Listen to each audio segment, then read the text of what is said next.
Bonjour à toutes et à tous et bienvenue dans ce webinaire qui portera sur l'inclusion financière des femmes en Afrique. Je suis Anouche Bezelg, l'éditrice du portail CINEV en français et nous organisons ce webinaire en partenariat avec Africa Nenda.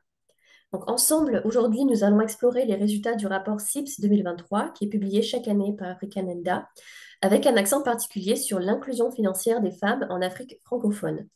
Nous parlerons des tendances clés des systèmes de paiement instantanés et de leur rôle crucial dans l'inclusion financière. Et ensemble, aujourd'hui, nous aurons l'opportunité de comprendre les défis spécifiques aux femmes et de voir quelques initiatives inspirantes de la région.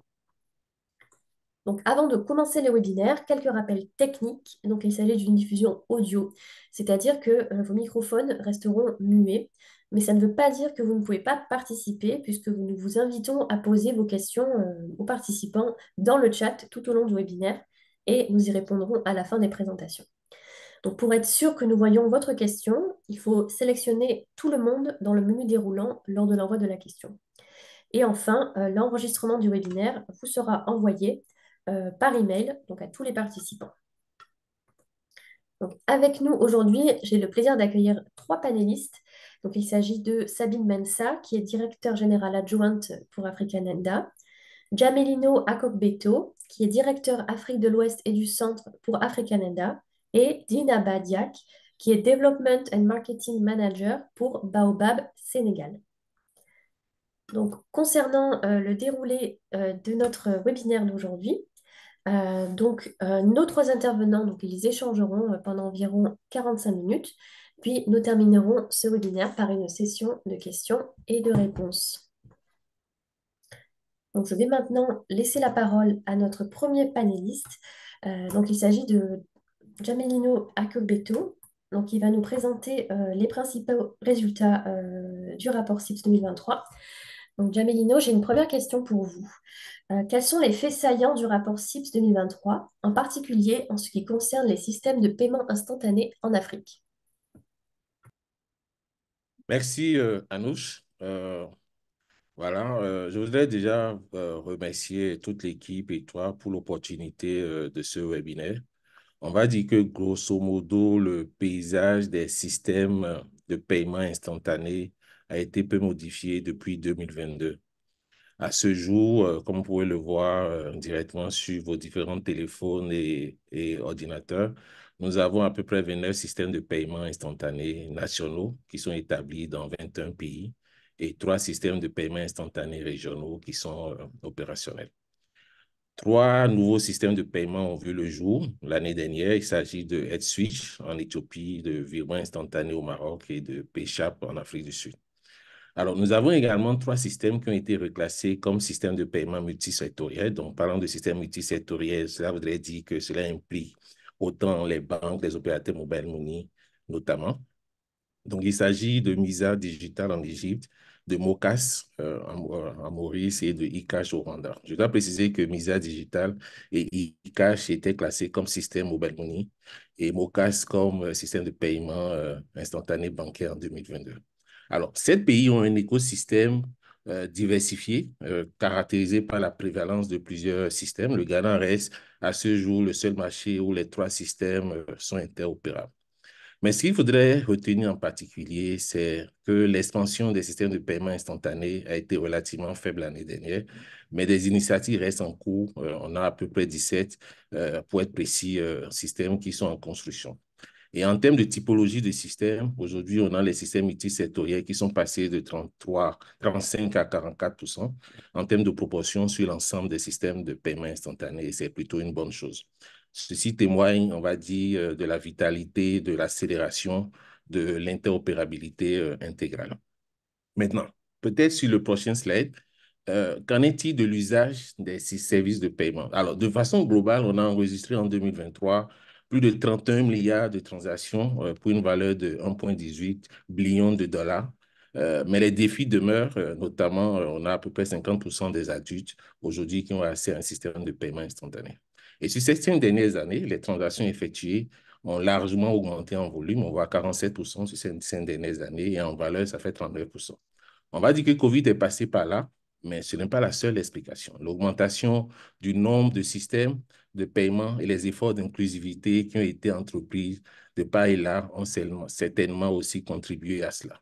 Et en termes de volume de transactions, les systèmes de mobile money restent les plus utilisés, mais par contre, en termes de valeur, les systèmes multisectoriels restent dominateurs, ce qui peut s'expliquer donc par la valeur moyenne relativement forte des différentes transactions bancaires. Donc, je vais m'en arrêter là. On pourra revenir en détail plus tard. Merci.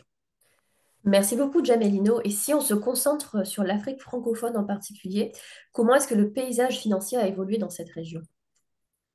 Alors, peut-être on peut repartir sur le slide précédent pendant que je parle. On pourrait voir certains pays francophones, mais je vais dire, parlant de la région francophone, on a vu qu'il y a quand même eu une évolution, même si elle reste tout aussi timide. Je vais plutôt mettre en exergue les initiatives en cours dans l'espace UEMOA et dans l'espace CEMAC.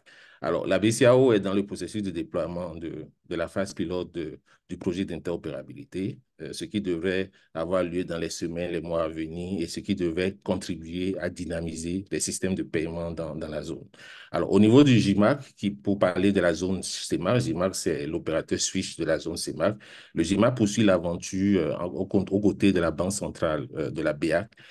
Il poursuit l'aventure de l'interopérabilité dans l'espace CEMAC. Alors, Africananda travaille aux côtés du GIMAC pour renforcer cette interopérabilité avec plus d'innovation, mais aussi s'assurer d'une meilleure adoption des services par les différents utilisateurs. En termes de conformité, pour parler un peu en termes d'inclusivité, si vous vous rappelez, on avait beaucoup insisté sur la classification, mais aussi la conformité avec les normes d'inclusivité. Je voudrais juste souligner que le GIMAC aujourd'hui, dans l'espace francophone, on va dire un bon élève. Parce qu'ils sont à un niveau avancé en termes d'inclusivité, nous l'avons relevé d'ailleurs dans le rapport. Cela se justifie en fait par le fait que le système intègre différents canaux, y compris l'USAID, et puis il y a différents cas d'usage, pas seulement les transferts d'argent. Alors, cependant, il reste des défis dans l'espace, autant pour la CEMA que toute la zone francophone, notamment en termes d'inclusivité par rapport spécifiquement aux dispositifs de protection des consommateurs qui doivent être renforcés, mais aussi au fait qu'on voudrait avoir des coûts plus abordables, surtout pour les clients. Mais cette réalité, je dois insister dessus, n'est pas spécifique à la région francophone, c'est une problématique sur l'ensemble du continent. Merci beaucoup, Jamelino. Et une dernière question pour vous. Donc, quelles sont les tendances notables et les défis auxquels sont confrontées la région en matière de paiement instantané? C'est une bonne question, Anous. Je voudrais peut-être d'abord commencer par les défis, parce que malgré les évolutions qu'on a constatées, dont on a fait cas dans le rapport, il y a encore beaucoup d'obstacles. Je vais partager quelques obstacles. D'abord, les obstacles au niveau des modèles commerciaux. Les systèmes restent encore fragmentés, tant au niveau national qu'au niveau régional. Il faudra donc promouvoir l'entrée de nouveaux participants. On sait que les fournisseurs de services et les prestataires de services de paiement qui sont dominants ou ceux qui ont beaucoup investi aujourd'hui ne sont pas forcément convaincus de la valeur ajoutée d'avoir les moins dominants sur le système. Il faut donc un processus consultatif conduit par l'ensemble des participants, donc par eux-mêmes, avec des règles pour pouvoir faciliter l'adhésion de tous. On insiste beaucoup sur l'inclusivité et cela passe par la possibilité d'avoir tout le monde à bord. Alors, il y a aussi une adoption, on va dire, difficile des paiements marchands par les utilisateurs, par certains utilisateurs, et aussi une certaine forme de persistance de l'informalité des commerçants. Alors, il faudra donc revoir la tarification des marchands et usagers et bien sûr adopter des politiques beaucoup plus incitatives. Je me rappelle, j'avais publié pendant la période de COVID un blog justement pour traiter du sujet. Alors, bien sûr, il y a les obstacles réglementaires. Et donc, ces obstacles passent d'abord par la nécessité justement d'harmoniser les règles relatives au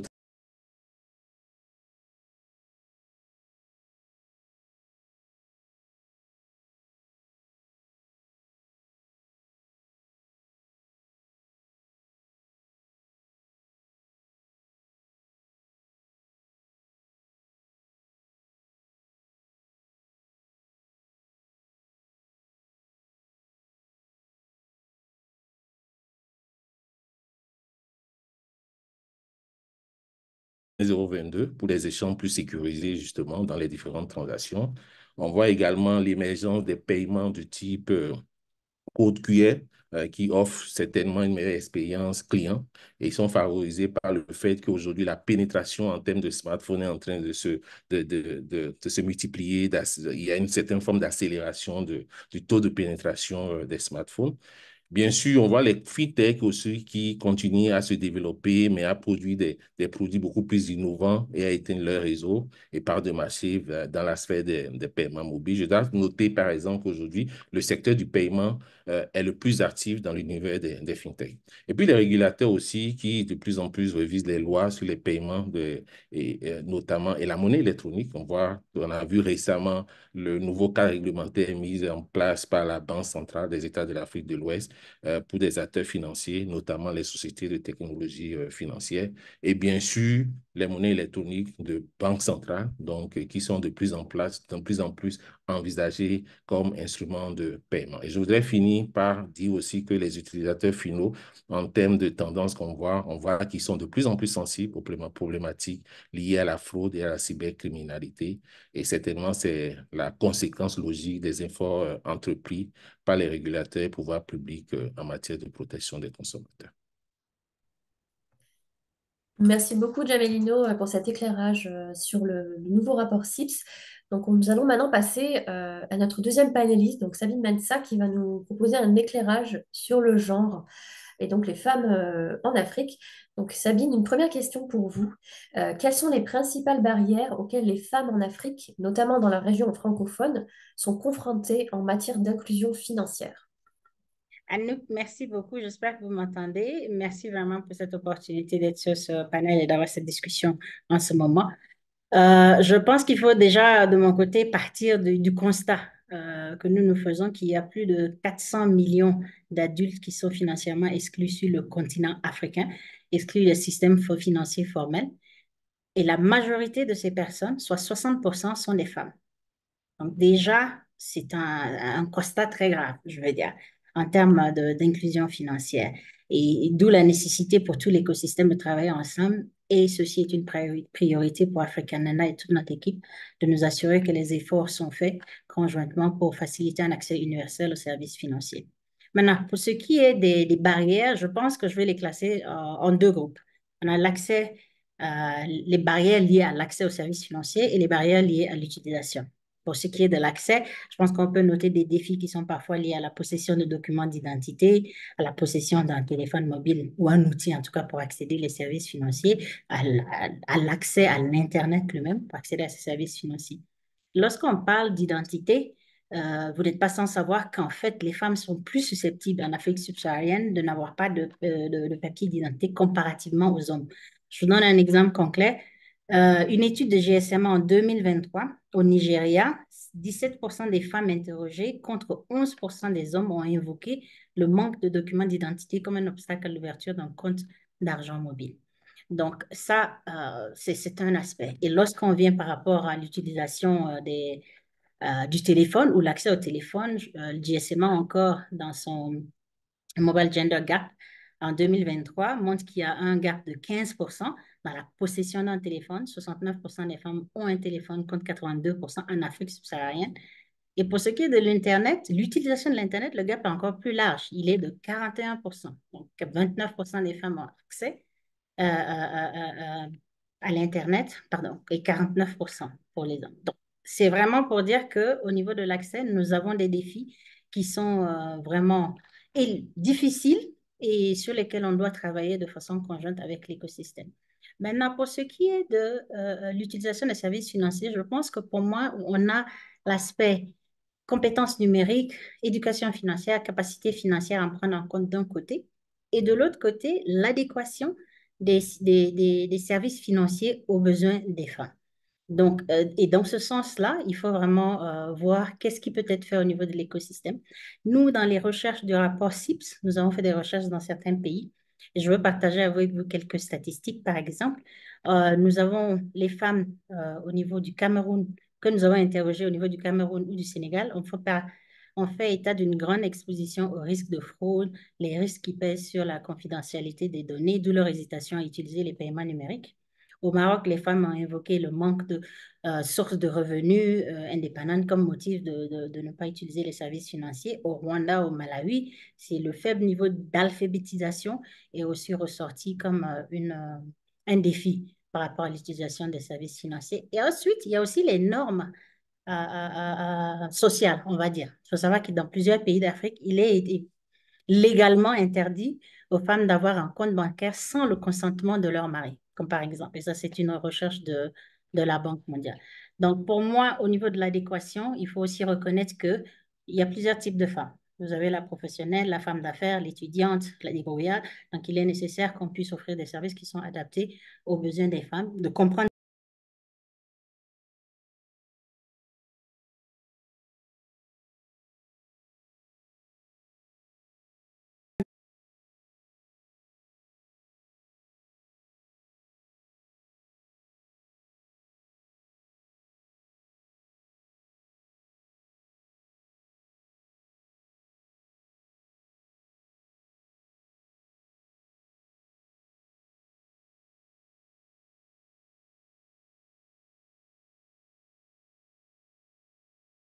Je pense que je vais attaquer la question par rapport au type de barrière qu'on a vu.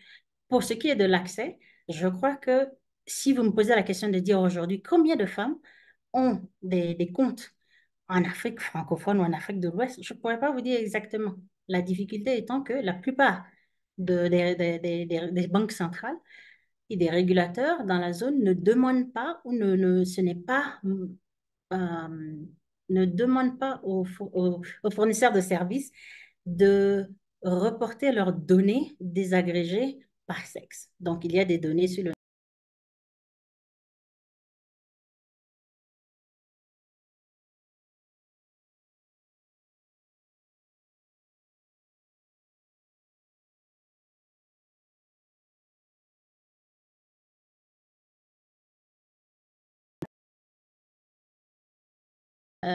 la collecte des données par genre. Donc, ce qui fait qu'il est difficile pour nous de comprendre. Au niveau des systèmes de paiement instantané, ce qui pourrait être fait, c'est une collaboration entre ces systèmes-là et les régulateurs pour mettre en place, au niveau technique même, lorsque vous enregistrez une transaction qui demande qu'on identifie si c'est un homme ou une femme qui fait la transaction pour faciliter justement la collecte de données désagrégées par genre, pour nous permettre après d'avoir une analytique qui nous permet de mieux comprendre justement là où il y a les gaps, sur quel type de service et voir quelles sont les solutions qu'on peut mettre. Je vais vous donner un exemple aujourd'hui qui est en Égypte. En Égypte, une circulaire en 2018 a demandé à ce que les banques communiquent des données désagrégées par sexe sur les PME, donc les PME détenues par femme ou par homme. Et ces données-là ont été mises sur un hub, un Financial Inclusion Hub, qui est actuellement public. Et l'analyse de ces données-là est retransmise à l'écosystème pour permettre le design de meilleurs produits pour les PME de femmes. Donc ça, c'est un exemple de choses que l'ESPI pourrait faire.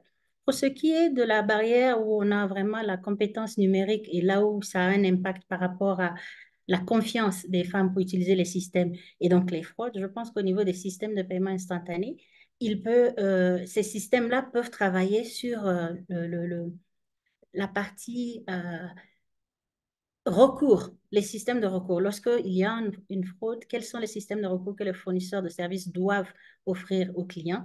Comment est-ce que ces recours sont communiqués aux clients et comment est-ce qu'on s'assure qu'il y a des résolutions lorsque le système ne marche pas ou lorsqu'il y a une fraude et qu'il y a un retour vis-à-vis des clients. Donc ça, c'est un aspect aussi qui peut être pris en compte. Il y a bien sûr par rapport à l'utilisation des services, le fait que les fournisseurs de services eux-mêmes peuvent s'assurer dans les réseaux d'agents qui sont quand même un relais pour offrir le service, qu'il y ait plus de réseaux qui utilisent des agents femmes pour permettre justement de sensibiliser d'autres femmes et faciliter l'accès à d'autres femmes pour utiliser ces services-là, quand on voit que ça a un impact positif et dans la communauté et qui permettent à d'autres femmes de pouvoir être des ambassadrices des services financiers numériques vis-à-vis du reste des clients. Donc, je pense qu'à ce niveau-là, c'est quelques pistes à voir. Ce qui revient, c'est qu'il faut que ce soit une vision écosystémique, si on peut dire, et que ce sont tous les acteurs qui doivent mettre la main à la pâte, notamment les régulateurs, mais les fournisseurs de services eux-mêmes, et bien sûr les organisations qui interviennent dans l'écosystème, telles que Africanenda et tout autre. Merci beaucoup Sabine pour ces pistes de réflexion. Et quant au rapport CIPS 2023, donc qu'est-ce que ce rapport suggère quant à la trajectoire future de l'inclusion financière pour les numériques pour les femmes en Afrique?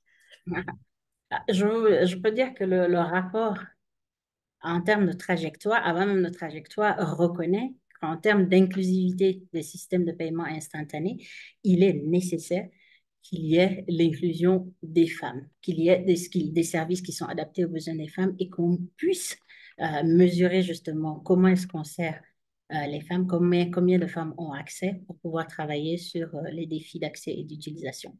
Donc, pour ce faire, nous, en termes de recommandations, il y en a plusieurs.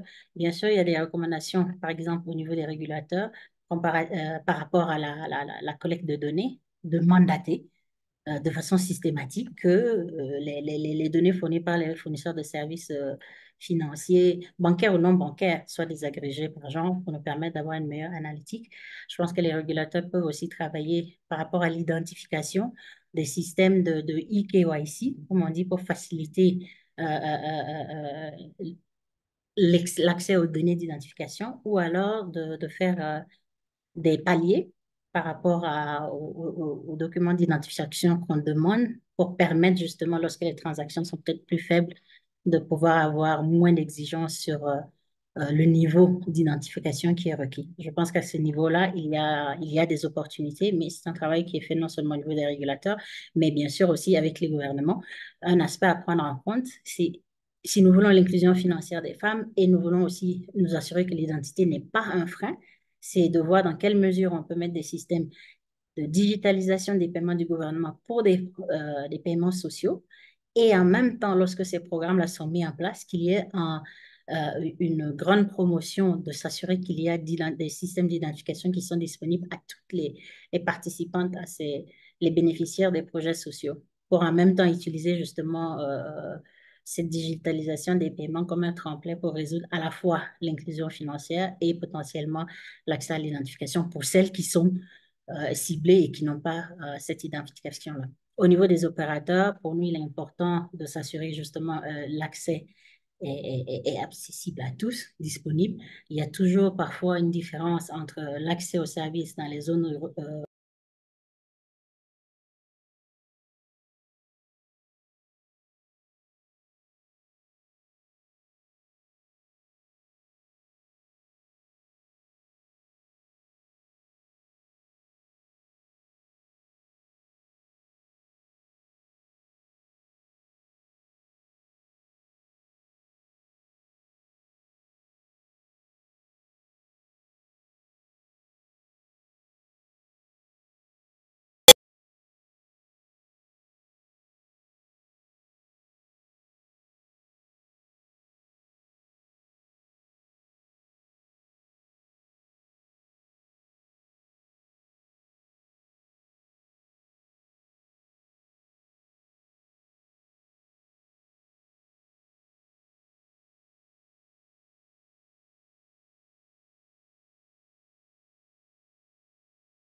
de digitalisation de bénéfices sociaux, par exemple. Ça faciliterait l'accès au téléphone. Pourquoi ne pas travailler avec les opérateurs? Je ne sais pas si, un exemple en Amérique du Nord, en fait, vous n'achetez pas un téléphone, vous achetez le service. Voilà, vous allez payer 10 000 chaque mois pour votre consommation et vous avez le téléphone avec. Donc, il y a aussi des opportunités pour les fournisseurs de services de voir qu'est-ce qu'ils peuvent faire pour l'accès au téléphone. Des gouvernements, un exemple au Rwanda, où ils ont travaillé directement avec les opérateurs de téléphonie pour offrir des téléphones à des femmes qui étaient plus vulnérables pour leur permettre de pouvoir participer à l'écosystème numérique. Donc, je pense que pour nous, c'est le fait que c'est une approche en écosystème dans lequel vous avez les régulateurs ont un rôle à jouer, les fournisseurs de services ont, les acteurs de développement comme nous-mêmes ont un rôle à jouer, les gouvernements aussi. Ce qui est certain pour moi, c'est que ce n'est pas une question qui doit être laissée aux efforts individuels, mais qui doit être la priorité des différents pays, ce qu'on voit souvent dans les stratégies d'inclusion financière qui ont été mises en place en Afrique de l'Ouest, en Afrique francophone et tout autour de l'écosystème. Donc, nous, au niveau d'Africanet, nous travaillons avec tous les acteurs et particulièrement sur les systèmes de paiement parce qu'il faut qu'il y ait des systèmes de paiement qui puissent soutenir tous ces efforts-là. Merci à nous. Merci beaucoup, Sabine. Je vais maintenant laisser la parole à notre troisième panéliste. Donc, il s'agit de Diena Badiak de Baobab Sénégal. Et donc, cette dernière va nous présenter des exemples donc, qui illustrent l'intégration réussie des femmes dans les écosystèmes de paiement numérique avec Baobab Sénégal. Donc, Dienaba, une première question pour vous. Quels sont les défis rencontrés par Baobab Sénégal pour promouvoir l'inclusion financière des femmes? Et bonjour à tous, merci à nous. En tout cas, merci de nous avoir invités à participer à ce webinaire. En tout cas, on sera ravis de partager l'expérience du Baobab Sénégal. Donc, si tu permets juste pour encore tempérer le débat, parler de Baobab Sénégal qui fait partie d'un groupe, donc du groupe Baobab qui est présent en France et on est présent dans quatre autres pays au niveau de l'Afrique de l'Ouest, notamment la Côte d'Ivoire, le Burkina, le Mali, en plus du Niger et aussi de la RDC. Donc, on est présent au Sénégal depuis 17 ans bientôt. Donc, on fait partie des acteurs de l'inclusion financière dans sa globalité. Donc, notre mission, c'est vraiment révolutionner aujourd'hui le service financier. On accompagne tous les types d'entrepreneurs, que ce soit la petite dame qui vend, disons, des petites voilà, les affaires devant sa porte jusqu'au grand boutiquier ou en tout cas le grand commerce en PME. Aujourd'hui, on est présent dans les 14 régions du Sénégal, tout ça vraiment pour pouvoir répondre aux besoins de tous les entrepreneurs, pour tous les secteurs d'activité et surtout apporter notre pierre à l'édifice par rapport à l'inclusion financière. Donc, pour répondre à ta première question par rapport à nos outils, si tu parlais peut-être deuxième slide, deux ou troisième slide. Slide. Voilà. Donc, si on parle de défis, c'est qu'on a fait peut-être un constat par rapport à l'évolution de l'institution, en sachant que quand même, je pense que nous, Baobab Sénégal, on fait partie quand même des success stories, si je peux m'exprimer ainsi. Parce qu'à date, si on regarde le portefeuille client actif, il est composé de 52% d'hommes et 47% de femmes. Donc, il y a quand même un grand effort qui a été fait.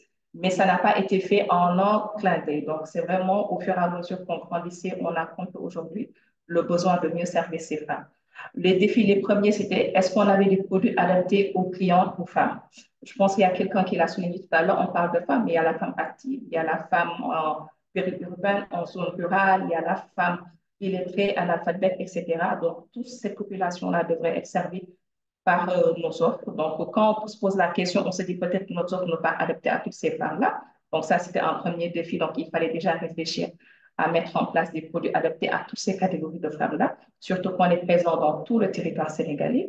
Deuxième faiblesse pour nous, c'est déjà, est-ce que ces femmes aujourd'hui ont cette compétence qu'on donne un peu plus aux hommes peut-être en termes de connaissances ou d'éducation financière, de compétences entrepreneuriales, etc. Donc ça, c'était un défi sur lequel il fallait qu'on travaille davantage pour accompagner encore toute cette catégorie de femmes dont on a parlé. Et troisième défi aujourd'hui, c'était peut-être les zones de résidence. Toujours dans le but de se dire qu'on est en train d'avoir ce maillage territorial. Donc, forcément, on a des problématiques qui ne sont pas les mêmes en zone rurale et en zone périurbaine et urbaine. Donc, forcément, il faudrait qu'on puisse répondre à ce besoin-là de se dire, des fois, on est dans des régions où il y a beaucoup de villages qui polarisent ces régions. On a un pourcentage de clients femmes qui sont là-bas. Est-ce qu'aujourd'hui, notre façon de faire ou notre business model, notre façon de nous implémenter dans les régions, les villes, répondrait aux besoins de ces femmes-là?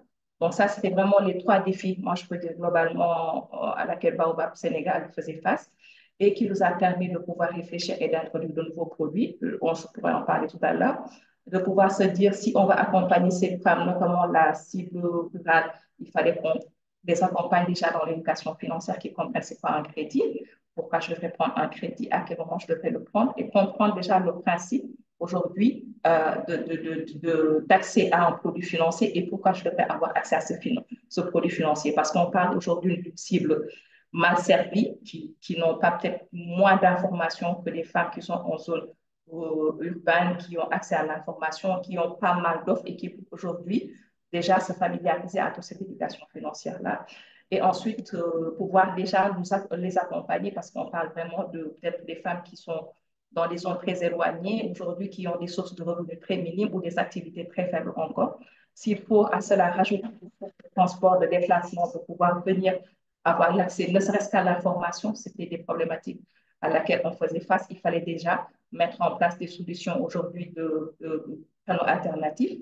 Donc, ça veut dire pour nous de mettre en place des réseaux de proximité et de mettre en place aussi des solutions de mobile money pour leur permettre justement de faire, de consommer déjà les produits financiers, mais de pouvoir, au fur et à mesure, pouvoir mieux s'intégrer justement dans cet écosystème-là financier.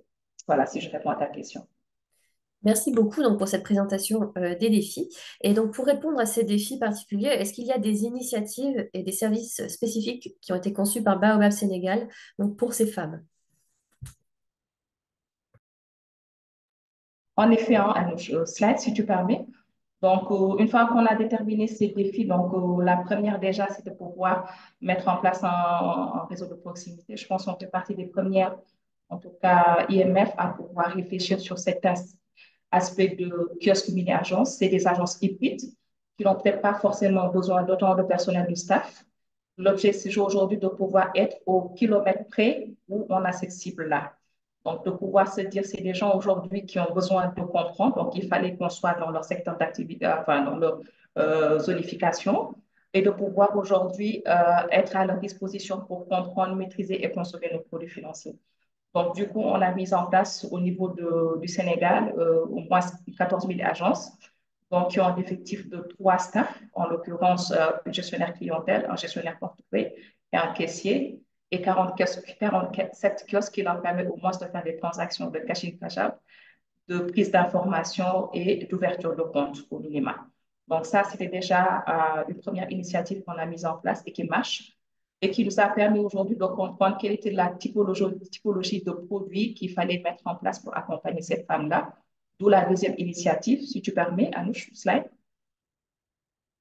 Donc, deuxième initiative, c'était de dire, une fois qu'on a répondu au maillage, on est présent auprès de ces femmes-là, il faudrait qu'on les accompagne maintenant à comprendre quel est le produit financier dont ils ont besoin.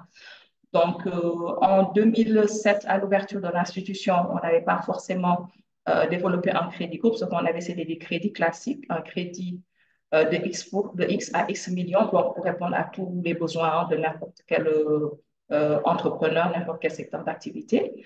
Mais une fois qu'on était à proximité de cette population, on s'est rendu compte que ce n'était pas des crédits individuels aujourd'hui.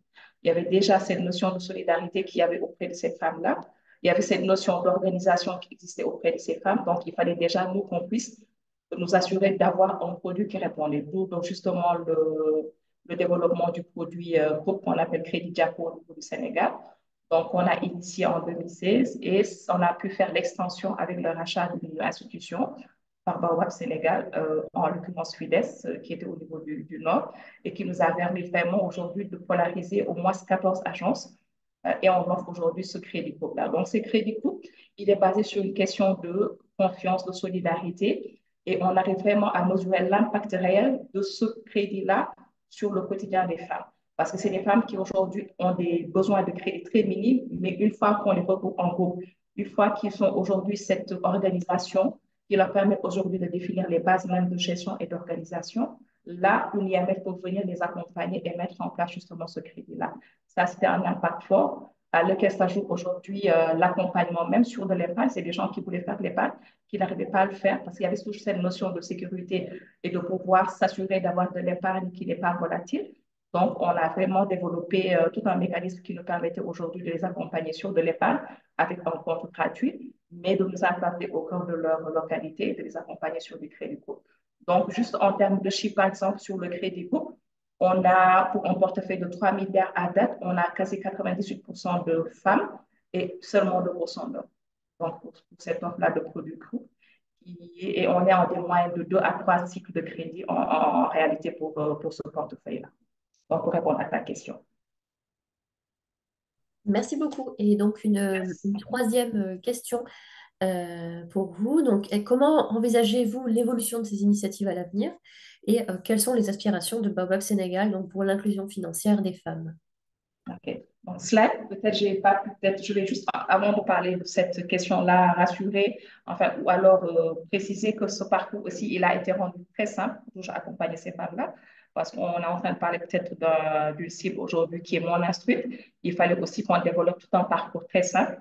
Le personnel se déplace fonds au niveau des réseaux qu'elle est là pour pouvoir accompagner ces femmes-là. Donc, c'est ce que vous voyez au niveau de ce cercle-là. Donc, pour répondre à ta question, Anouche, ça, si tu permets, aujourd'hui, en termes de perspective, il faut savoir que Baobab Sénégal a beaucoup développé des partenariats avec beaucoup de partenaires techniques et financiers, beaucoup d'ONG qui lui permettent aujourd'hui d'avoir beaucoup d'expérience en termes de pilote sur beaucoup de sujets liés aujourd'hui à l'inclusion financière des femmes. Dans, dans les années à venir, mois à venir, on espère étendre déjà notre réseau de proximité, en l'occurrence les kiosques et mini-agences, aussi bien en zone périurbaine que zone rurale, toujours dans cette dynamique de nous approcher encore plus de nos cibles. Donc, le crédit coupe, il sera mis à l'échelle au niveau de tout le territoire. Donc, toujours pour pouvoir répondre à des problématiques ou des besoins spécifiques des femmes sur beaucoup de secteurs d'activité, que ce soit l'agriculture, que ce soit la transformation des produits agricoles, que ce soit sur d'autres secteurs d'activité qui sont spécifiques aux différentes régions ou zones du Sénégal. En plus de ça, on y tient, c'est le renforcement du service non financier, en l'occurrence l'éducation financière à l'assurance. Sachant que déjà dans le parcours classique d'un client à Baobab Sénégal, l'inclusion d'éducation financière, elle est réelle dès les premiers pas en agence, à travers les conseillers clientèles qui prennent le temps d'expliquer quel est le principe même du crédit, quel est le parcours du crédit, parce qu'on a un dispositif de service qualité qui nous permet de suivre aujourd'hui le niveau de satisfaction client. En plus de ça, ce qu'on appelle les agents de crédit, les gestionnaires portefeuille sont tenus d'accompagner les clients parce que c'est un peu leur avocat, disons, donc pour accompagner tous les types de clients à comprendre avant de consommer les services financiers.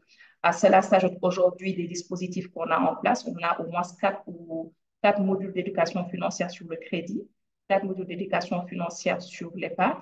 À cela s'ajoute aujourd'hui un projet qui est en cours, qu'on est en train de piloter et donc qui permettrait aujourd'hui d'inclure 6 autres modules sur l'entrepreneuriat, sur la confiance en soi, sur l'art de vente, toujours dans la dynamique d'accompagner ces femmes à l'inclusion financière. Parce qu'une chose, c'est les financer, mais une autre aujourd'hui, c'est de les accompagner, surtout à grandir, à se sentir aujourd'hui valorisées avec ces crédits, mais à s'assurer aujourd'hui qu'on est en train aujourd'hui de les accompagner d'une étape A vers une étape B. Parce qu'on parle de 2, 3, 4, 5 cycles de crédit. Il faudrait qu'on s'assure aujourd'hui, parce que c'est notre rôle, c'est notre mission d'avoir des success stories, on en a, et justement l'éducation financière permettra de mieux accompagner ces femmes, justement à les faire évoluer vers d'autres sphères, vers d'autres besoins, sortir du crédit groupe et avoir des crédits individuels. Voilà ce que j'avais à dire en termes de perspective. Merci beaucoup. Et j'ai maintenant une question commune donc, pour nos trois panélistes. Donc, si vous voulez bien, vous pouvez y répondre chacun votre tour en commençant par Jamelino, Sabine, puis Dinaba. Donc, comment est-ce que les parties prenantes peuvent-elles travailler ensemble pour continuer à améliorer l'inclusion spécifique au genre grâce au système de paiement instantané? Donc, Jamelino, c'est à toi. Oui, je pense que la question de la collaboration, c'est une question importante. Je pense qu'elle devrait être structurée, on va dire, autour de 3 mots-clés. Harmonisation, synergie et partage d'informations. Les organisations multilatérales peuvent également exercer une certaine influence sur les politiques appliquées dans différents pays. Je peux donner quelques exemples. En 2020, on a vu le groupe des 7, le G7, lancer un partenariat pour l'inclusion financière numérique des femmes en Afrique. Et cela réunissait un certain nombre d'institutions qui devaient se concentrer sur la mise en place de systèmes financiers numériques inclusifs pour les hommes comme pour les femmes, et système qui devrait notamment être durable et responsable. On a aussi l'Alliance pour l'inclusion financière, la FI, qui a également mis en place des groupes de travail pour intégrer la dimension de genre dans les différentes politiques. Pour ma part, je pense qu'il faudra juste harmoniser ces différentes initiatives et travailler pour plus de synergie et plus d'impact. Après, on en parlait tantôt, il y a certaines problématiques, notamment celles qui sont relatives aux données sur le genre. Je pense que cette problématique est toujours aussi cruciale et qu'il faudra y travailler résolument, autant en insistant aujourd'hui les prestataires de services financiers pour la collecte et la structuration des données, mais aussi en mettant en place des outils pour les aider dans la ventilation. Et je crois que ça, c'est aussi un travail d'ensemble qui devrait demander une collaboration au niveau des différentes parties prenantes. Alors, j'insiste vraiment sur cette réalité des données parce qu'on sait que ça va être fondamental pour favoriser l'inclusion financière des femmes et aussi promouvoir une certaine forme d'autonomie. Ensuite, l'autre chose que je vois en termes d'action aujourd'hui, c'est vraiment la collaboration et la promotion des initiatives en termes de déploiement de réseaux d'agents femmes, notamment. Il faut vraiment travailler dans ce sens pour qu'on ait plus de réseaux orientés vers le genre, parce qu'en réalité, cela permet d'accroître l'utilisation des paiements instantanés pour les femmes et pas ricocher. Ça permet au système de paiement instantané de prendre de l'ampleur. Donc, pour revenir dessus, je crois vraiment harmonisation des politiques, synergie en matière de collaboration, mais collaboration pour un meilleur partage d'informations. Merci, Jamelino. Donc, on peut peut-être passer à Sabine. Merci beaucoup, Jameline. Musique à mes oreilles, tout ce que tu disais. Moi, pour ma part, je pense aussi qu'il y a trois aspects ou trois angles à voir. Et vraiment, les rails qui connectent ces trois angles-là, c'est la collaboration de l'écosystème avec l'ambition de pouvoir offrir un accès universel aux services financiers pour toutes les Africaines et les Africains d'ici 2030. Le premier, c'est vraiment un cadre politique et réglementaire qui diminue ces barrières d'accès qu'on a mentionnées, que ce soit lié à l'identification, que ce soit lié à l'accès à la possession d'un téléphone mobile, que ce soit lié à l'utilisation de l'Internet. Les gouvernements, les régulateurs, les fournisseurs de services ont tous un rôle à jouer à ce niveau-là. Le deuxième aspect pour moi, c'est vraiment de s'assurer que l'offre de service répond aux besoins des femmes. Et Jenaba, j'ai bien apprécié le partage que tu as fait de s'assurer qu'il y a différents segments de femmes, il y a différents besoins. Il faut s'assurer qu'on ait vraiment les produits qui répondent aux besoins de chacune et que ces produits soient accessibles, qu'ils soient abordables et vraiment disponibles et puissent répondre aux besoins des femmes. Et dans cet effort-là, l'investissement dans l'éducation financière, les compétences numériques pour qu'elles puissent utiliser ces services-là à leur profit est un investissement nécessaire et ça prend tout le village pour faire cet investissement-là. Et la troisième partie pour moi, c'est que lorsqu'on met en phase l'écosystème, que le cadre réglementaire est là, que les offres de services sont là, il faut vraiment qu'il y ait aussi un système de paiement instantané inclusif national qui facilite l'interopérabilité des services qui sont offerts pour que justement chaque femme n'ait pas à avoir encore.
L'échange avec des partenaires qui viennent avec des projets où il y a une partie subvention gratuite, je dis non, ça ne marchera pas. Pour la simple et bonne raison aujourd'hui qu'on sort de la réalité du terrain.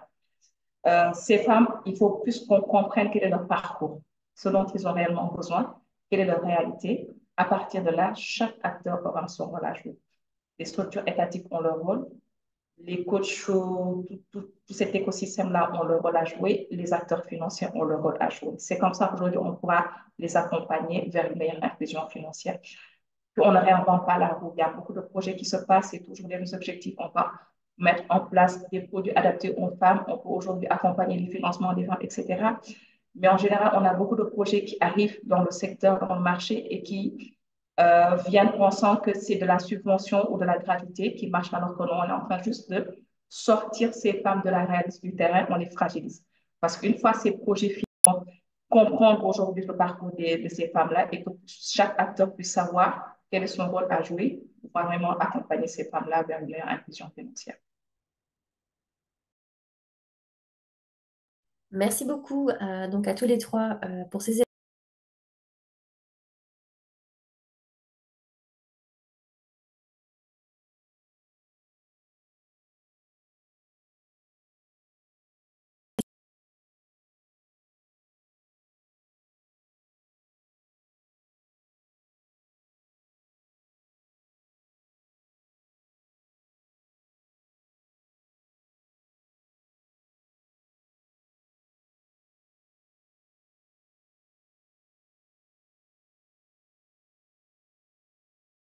des services numériques que vous offrez sur le marché et qu'il y a des contraintes par rapport à son utilisation, rapprochez-vous de la femme, investissez sur l'éducation financière, comme on l'a dit, mais moi je dirais avant même d'aller là, investissez, comprenez par rapport aux services, aux produits que vous offrez, quelles sont les attentes, est-ce que ça répond aux attentes, est-ce qu'il y a des difficultés d'utilisation, de compréhension, d'adaptabilité, et sur la base de ces recherches-là, de pouvoir investir donc sur des programmes de sensibilisation, d'éducation financière, d'éducation numérique pour que les femmes puissent utiliser ces services-là. Je pense que ça, c'est un aspect peut-être à prendre en considération.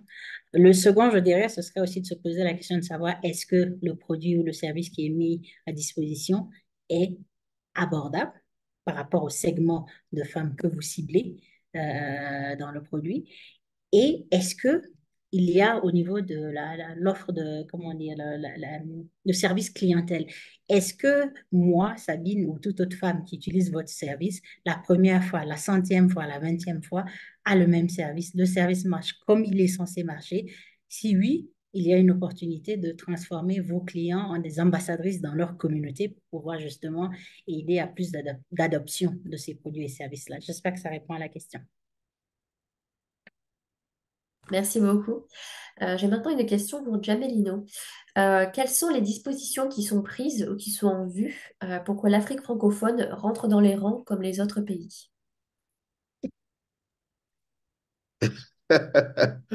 Non, je pense que l'Afrique francophone est définitivement dans les rangs. On a partagé les chiffres, on a vu l'évolution de l'état des systèmes de paiement en Afrique. On a constaté, par exemple, que dans l'espace CEMAC, le GIMAC est un bon élève. On a vu toutes les initiatives qu'ils ont prises en matière d'inclusivité de leur système, mais aussi quand on regarde les statistiques aujourd'hui, on voit que c'est un bel exemple de réussite en termes d'intégration régionale par rapport aux transactions qui sont effectuées. On voit une belle progression. Je suis d'accord que par rapport à l'Afrique de l'Est, il y a encore un certain gap, mais l'Afrique francophone est en train de travailler. Même quand on prend l'exemple de la zone UEMOA au niveau de l'Afrique de l'Ouest, on voit la Banque centrale qui s'apprête à mettre en place son système de paiement qui va regrouper donc 8 pays. Donc, je vais dire que non, non, non, nous ne sommes pas au niveau de l'Afrique francophone totalement à la ramasse. Nous sommes en train de progresser. C'est important de reconnaître et d'apprécier les efforts qui sont entrepris de part et d'autre, que ce soit par les acteurs publics, les régulateurs, mais aussi les différents prestataires de services de paiement qui sont en train de créer une vraie dynamique en matière d'adoption du paiement dans la zone francophone. Merci pour ce rappel. Donc, j'ai maintenant une question pour Dinaba concernant l'éducation financière. Donc, par quel canal est-ce elle se déroule et est-ce qu'elle est assurée en langue locale? Oui, en langue locale déjà. Et on arrive vraiment à faire une spécificité même sur le projet à venir, à s'assurer de répondre aux différentes langues, les langues au niveau des régions, pour s'assurer de toucher la cible. Alors, en termes de canal, c'est le personnel qui s'en occupe. Comme je disais, à partir de la première relation du client avec l'institution, on commence déjà à véhiculer, ne serait-ce qu'à travers des vidéos qui passent en agence, parce qu'on a un dispositif de vidéos de télé qui sont au niveau de nos agences, mais tout le personnel de la gestionnaire clientèle au chef d'agence aujourd'hui ont un rôle à jouer sur ce dispositif d'éducation financière. C'est pour le cas des crédits groupes aujourd'hui où le gestionnaire portefeuille groupe se déplace et va dans la localité. Il nous arrive à créer des sessions d'éducation financière sur des modules spécifiques à la demande de ces femmes et selon aujourd'hui le parcours même du client et la durée de vie du client. Donc, on va bientôt lancer un projet d'éducation financière avec un partenaire qui nous permettra aujourd'hui même de mettre à disposition de ces femmes-là des coachs pour les accompagner qui seront hors staff de Baobab Sénégal. On est en train juste de pouvoir évaluer un peu l'impact de ce coaching-là sur le développement de l'activité de ces clientes-là. Au-delà de ça, on va même le remettre aujourd'hui sous format carte mémoire et plus tard digital, les modules d'éducation financière toujours en langue locale, avec des quiz pour la permettre justement lors des séances de rencontres autour de leur activité ou de leur groupement, de se permettre de se donner la chance de pouvoir écouter, revisualiser ces sujets-là et de se challenger entre eux, mais avec un réel suivi de la part du personnel de Baobab Sénégal. Merci beaucoup. J'ai maintenant une question pour Sabine Mensa. Donc, lorsqu'on demande aux structures financières de proposer des services financiers adaptés à un groupe donné, qu'est-ce que cela veut dire? Est-ce qu'il y a un exemple de service financier spécifique pour un groupe donné et quelle est la méthodologie d'adaptation? Ça, c'est une très bonne question.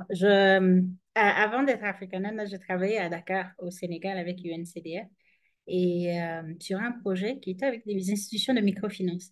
Vous savez, et ça c'est un peu partout en Afrique, on a des groupes de femmes qui se mettent ensemble et qui font des tontines. Tous les mois, tout le monde amène sa contribution.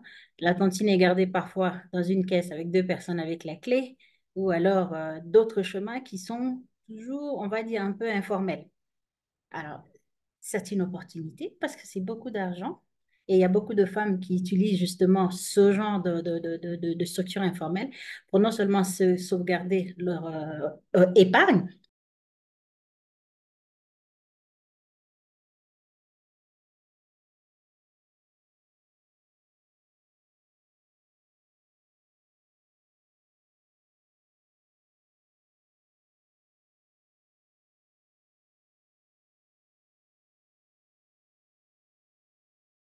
et les collectes, la cagnotte du groupe sur un compte et sur la base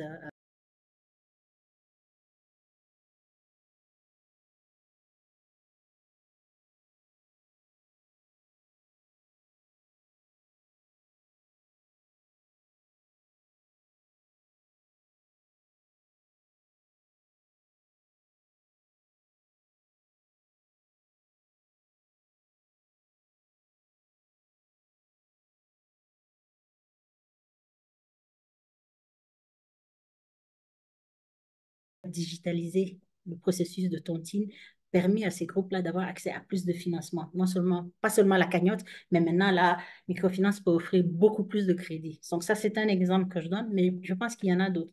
Pour moi, à la base, ça vient de bien faire une recherche sur le segment de femmes que vous voulez servir, comprendre quelles sont les habitudes informelles, formelles, et voir dans quelle mesure soit adapter les produits que vous avez à leurs besoins ou la création de nouveaux produits ou la digitalisation de processus informels qui peuvent permettre justement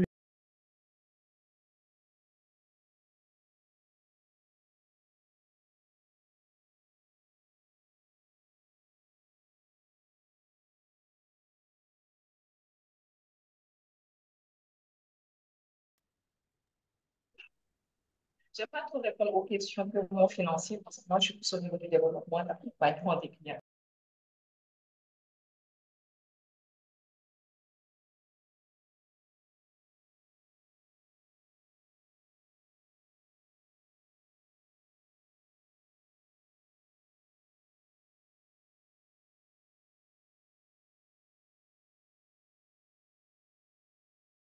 Aujourd'hui, Baobab finance l'activité. Donc, on finance aujourd'hui un existant, l'historique, l'existant, le fonds de roulement de ces entrepreneurs qu'on accompagne. On ne demande pas d'apport financier lié en nature. Ce qu'on fait dans le parcours client, c'est l'évaluation de l'activité de la personne, l'évaluation de ses capacités d'endettement. Et cette discussion se tient entre le gestionnaire portefeuille et le client pour arriver à estimer le besoin réel en termes de coût d'investissement ou de fonds de roulement, qui lui permettrait aujourd'hui d'estimer quelle est sa capacité d'endettement, sa capacité de payer des échéances mensuelles pour X mois. Donc, c'est comme ça que ça se passe sur le parcours client. Il n'y a pas de caution ou de garantie à donner. Surtout pour le crédit groupe, aujourd'hui, il y a cette question de caution solidaire. Il y a déjà de l'épargne qui se fait qui, des fois, même la permettrait de couvrir, en tout cas, le coût du crédit. Donc, on est vraiment, disons, à l'abri, en tout cas, pour le crédit groupe, en réalité.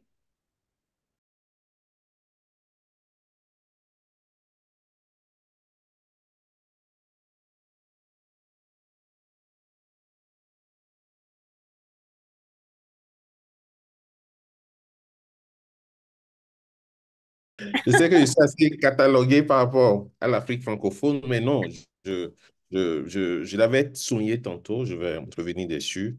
Euh, Au niveau de la région d'Afrique francophone, nous avons pris un peu de retard, notamment par rapport à l'Afrique de l'Est. Mais nous sommes en train de progresser et c'est vraiment ça que je veux retenir. Il faut bien comprendre que on a, au niveau de cette zone, on a deux blocs, notamment le bloc de la CEMAC euh, et le bloc de l'UEMOA. Donc, c'est clair qu'on ne peut pas aller aussi vite que les initiatives nationales. Quand il s'agit d'une région qui intègre plusieurs pays, il faut vraiment s'assurer que tous les intérêts sont pris en compte. C'est beaucoup plus complexe que la mise en place d'initiatives au niveau national. C'est ça qui a fait qu'au niveau de la CEMAC, ça a pris du temps.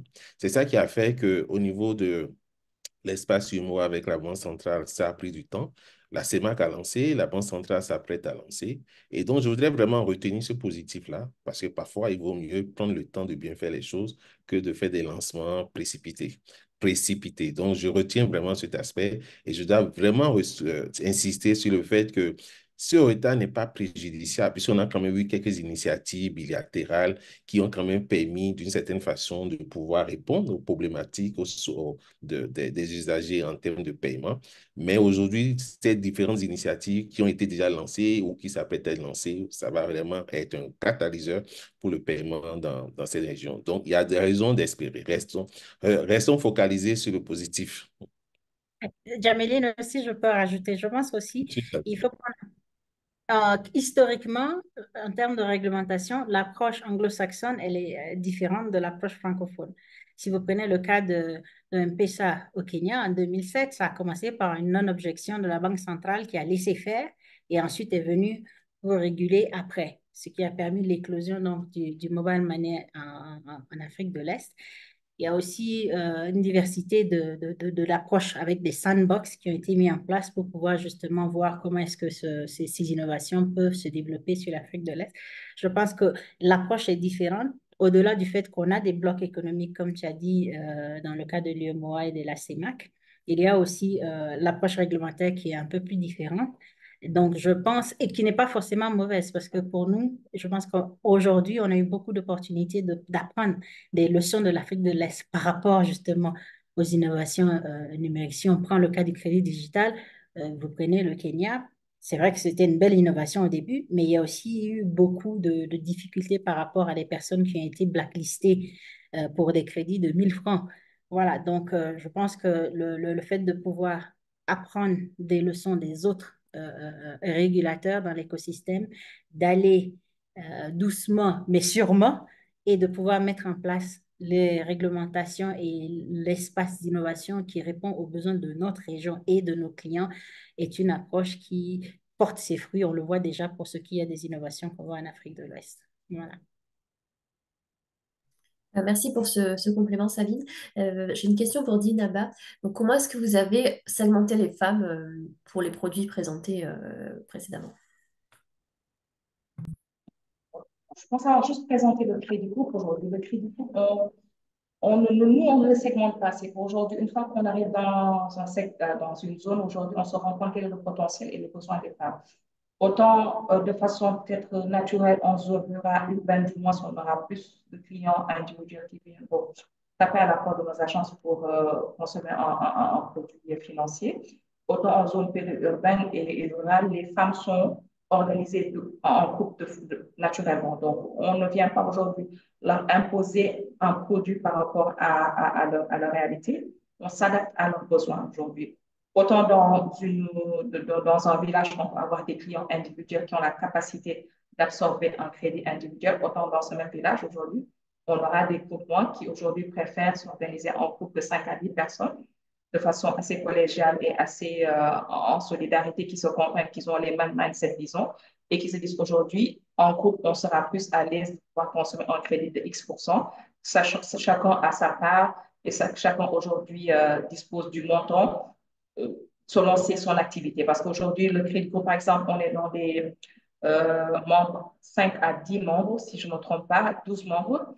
Et ce n'est pas le même secteur d'activité. Dans ce groupe, on va avoir quelqu'un qui est dans la couture, quelqu'un qui est dans la petite pâtisserie, quelqu'un qui est dans la petite agriculture, etc. C'est qu'aujourd'hui, de façon collégiale, ils estiment chacun sa capacité d'absorption de crédit et son besoin par rapport à l'évolution de son activité. C'est comme ça que ça fonctionne.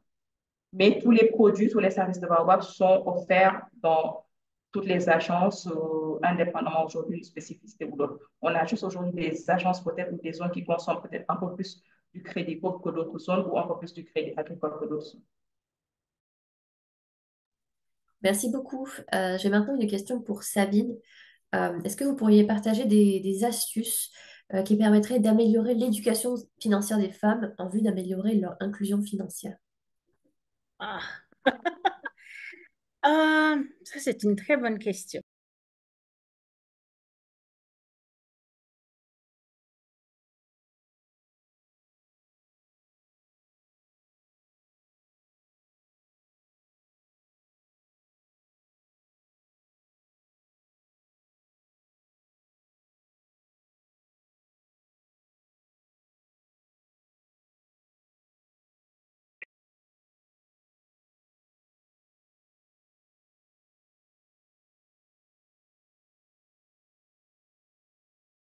Les modules audio qui expliquent les bases de l'éducation financière. Voilà comment est-ce qu'on peut faire garder son épargne. Voilà comment est-ce qu'on peut faire son budget. Voilà comment ceci en langue nationale. Donc, c'est vraiment adapté.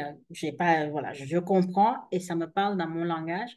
Il y en a d'autres qui utilisent, pour ceux qui ont des smartphones ou alors la personne qui va faire l'éducation financière à une tablette, vous avez des modules qui sont audiovisuels. Je vous assure que ma grand-mère, elle n'a pas eu besoin d'aller à l'école pour savoir compter son argent. Je veux dire, donc vous avez des modules visuels qui montrent l'argent, qui montrent les billets, qui expliquent voilà ce que ça veut dire. Ça peut aussi être des moyens de pouvoir faire passer le message. Je crois que il y a aussi les astuces de gamification, comme on dit. Vous savez, maintenant on apprend, moi d'ailleurs, j'apprends le Swahili avec une app qui est audio.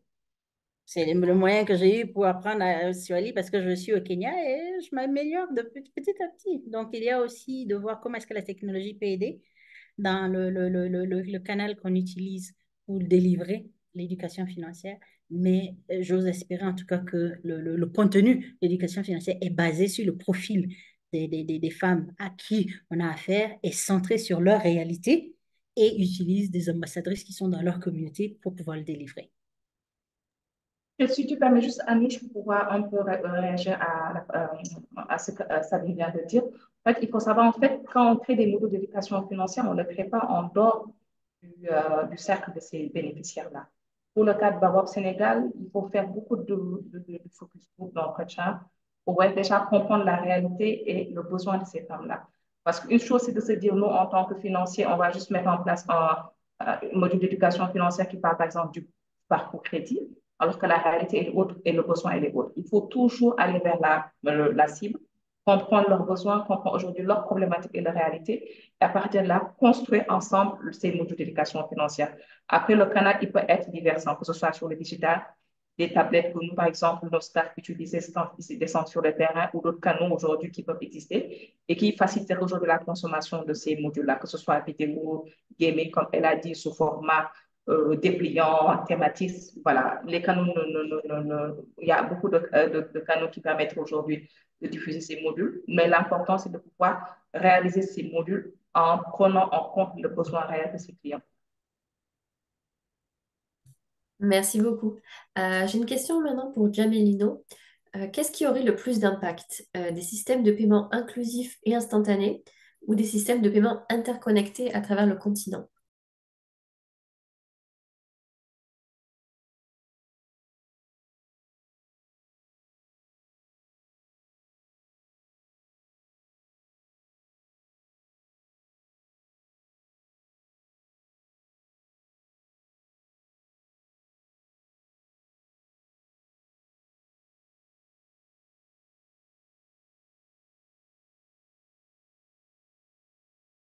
Dans notre rapport sur l'état des systèmes de paiement, c'est quoi quand on parle d'inclusivité, comment on la voit? On la voit bien sûr de par rapport à la participation de tous les acteurs, prestataires de services de paiement, mais aussi par rapport au fait que ce système permet à l'ensemble des usagers, donc même les segments vulnérables, de pouvoir effectuer des transactions de paiement à des coûts bien évidemment abordables.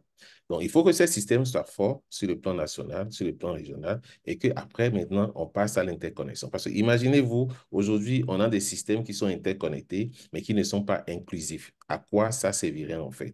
La bataille d'Africa Nanda, c'est bien sûr en termes de défis, de pouvoir travailler par rapport à la résolution de ces défis, d'accompagner les différents acteurs, les protagonistes, que ce soit les banques centrales et autres régulateurs, les États, notamment les communautés économiques régionales, à bien sûr s'assurer que les systèmes de paiement, la question d'instantanéité est plus ou moins réglée aujourd'hui, mais il faut que les systèmes de paiement qui existent soient réellement inclusifs.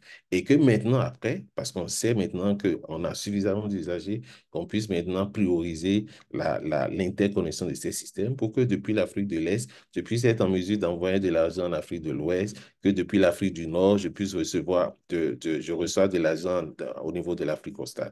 Travaillons à solidifier les systèmes qui existent et après, on verra justement à l'interconnexion de ces systèmes sur l'ensemble du continent. Pourquoi ne pas rêver à avoir un système de paiement global qui, d'ailleurs, il y a des initiatives qui vont déjà dans ce sens, qui interconnecterait l'ensemble des pays d'Afrique et qui permettrait aux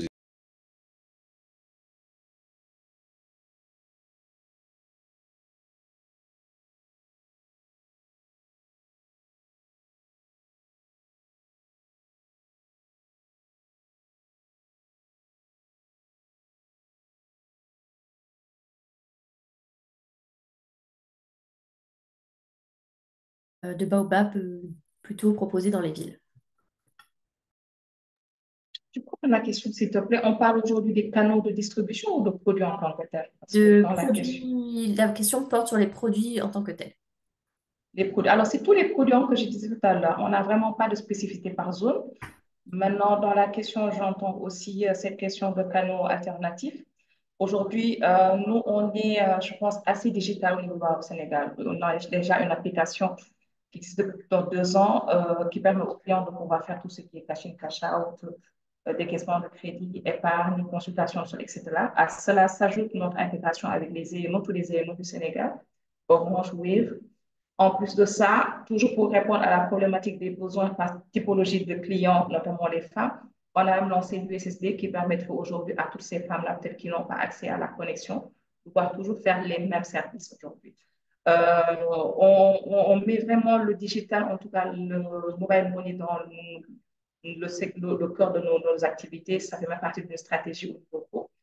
On ambitionne aujourd'hui de pouvoir réduire le temps de présence en agence et de faire sortir le maximum de transactions hors agence. À date, aujourd'hui, on a quasi 50% de nos transactions financières. Je parle de tout le réseau qui se passe hors agence.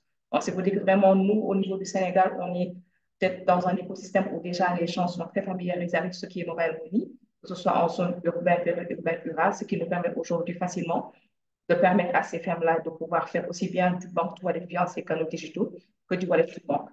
En plus de ça, on se rend compte aujourd'hui pour le wallet to bank, au début, peut-être quand on s'intègre avec des EMO ou quand on déroule des applications, on pense que c'est juste pouvoir récupérer de l'échéance facilement. Mais pour le cas d'espèces de Baobab Sénégal, on se rend compte en fait nos clients n'ont pas pourtant, pour le moment en tout cas, les classifier et se dire est-ce qu'on a plus d'hommes ou de femmes, mais on se rend compte qu'on reçoit beaucoup plus de caching, de wallet to bank via ces canaux-là. Ça veut dire qu'on collecte beaucoup d'épargne dans ces canaux, ce qui est quand même très intéressant et un success story pour notre part.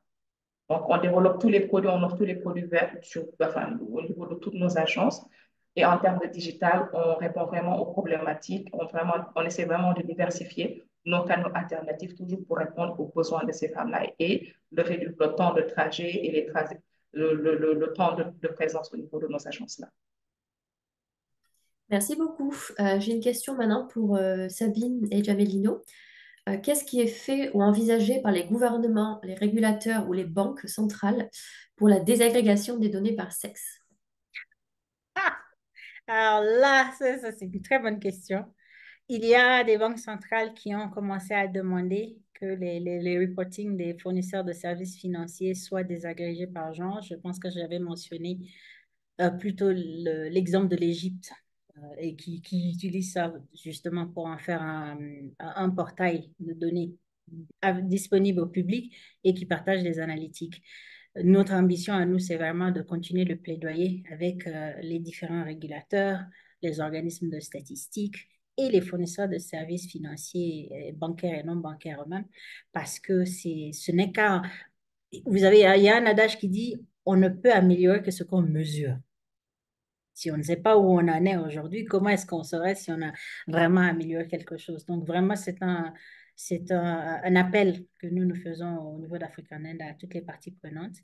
Euh, Nous espérons voir un jour où il serait obligatoire dans tous nos pays que le reporting des données financières des institutions des institutions financières bancaires non bancaires soit désagrégé par genre. J'attends impatiemment ce jour. Je pense que ça nous aidera à mieux comprendre les gaps. Nous savons qu'il y a un gap, mais le fossé, il est à quel niveau et, et comment est-ce que nous pouvons travailler pour y remédier? Et ça ne peut se faire que sur la base de données et des recommandations qui sont basées sur des données probantes.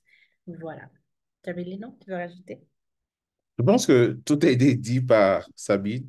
Pendant longtemps, on a vu la difficulté justement d'avoir accès à ces données.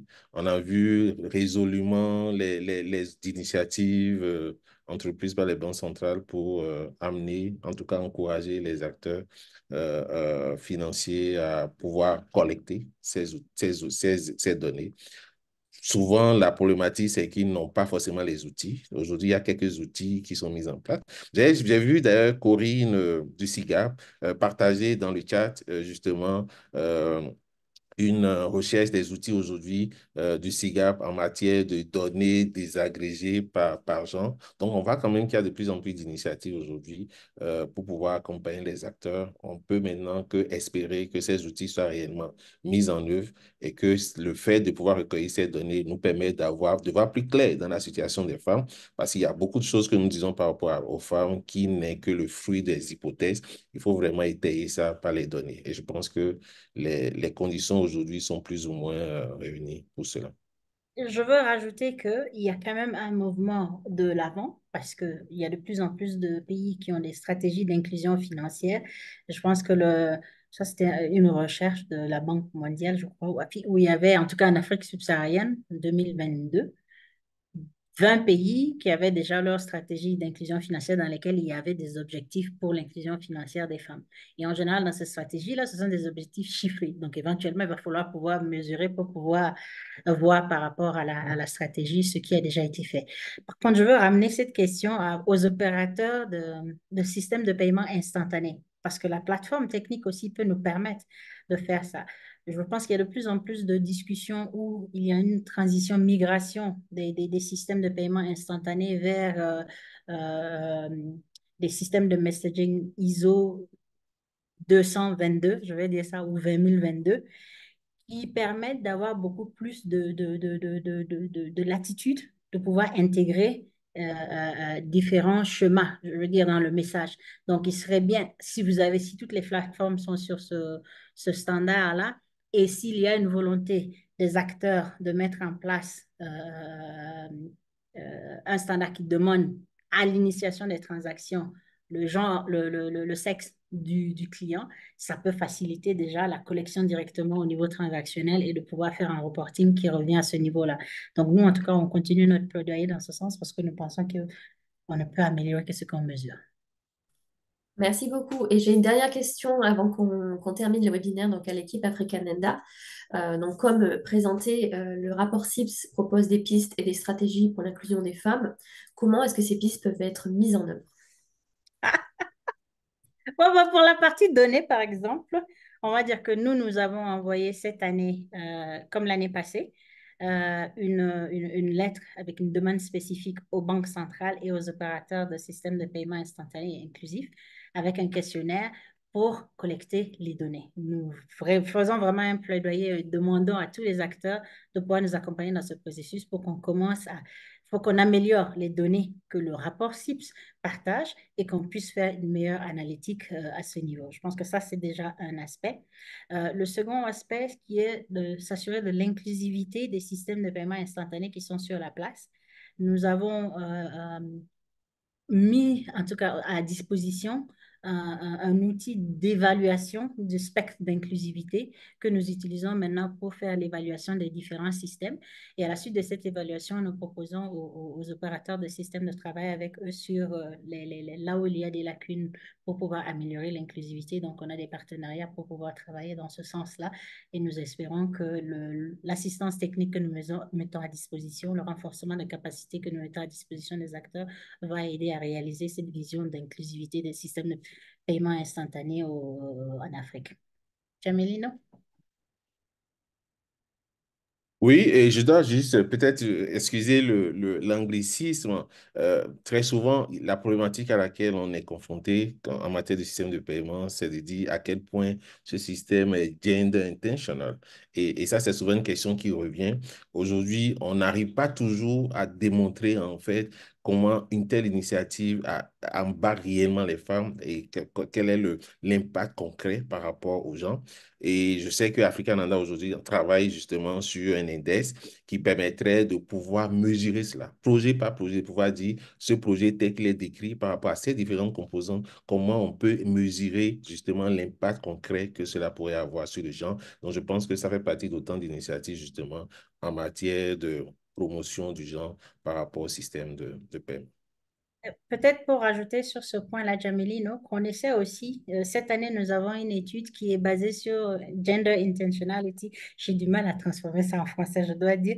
Mais en fait, pour nous, l'objectif, c'est de dire, oui, au niveau des produits, au niveau de l'offre de services, mais est-ce qu'au niveau de l'infrastructure, il y a des prérequis à mettre en place pour s'assurer que le système va favoriser une meilleure inclusion des femmes lorsque les transactions sont là. Donc, on espère pouvoir partager les résultats de cette étude cette année avec tout l'écosystème parce que nous pensons que ce n'est pas seulement à la fin qu'il faut regarder l'aspect inclusion genre, mais qu'en amont aussi, lorsqu'on est en train de faire le design de ces systèmes-là, il y a des prérequis qui peuvent être mis en place pour s'assurer que nous allons délivrer un système qui est inclusif et qui va permettre l'inclusion financière des femmes.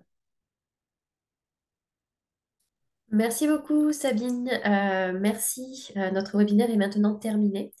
Donc, un grand merci à nos trois panélistes pour leur précieuse contribution. Et merci à tous nos participants donc, pour vos nombreuses questions dans le chat. Je vous invite maintenant à vous rendre sur Portail Finev pour retrouver des articles de blog, des offres d'emploi, événements et publications sur la microfinance et la finance inclusive. Et vous pouvez également vous abonner à notre newsletter pour recevoir toutes ces informations directement par email. Je vous invite également à suivre le travail d'Africanenda donc sur leur site internet qui apparaît à l'écran et à les contacter directement à l'adresse info@africanenda.org. Donc, nous vous enverrons directement par email l'enregistrement de ce webinaire et la présentation d'ici 48 heures. Donc, merci à tous et à toutes de nous avoir suivis aujourd'hui et à très bientôt pour un autre webinaire.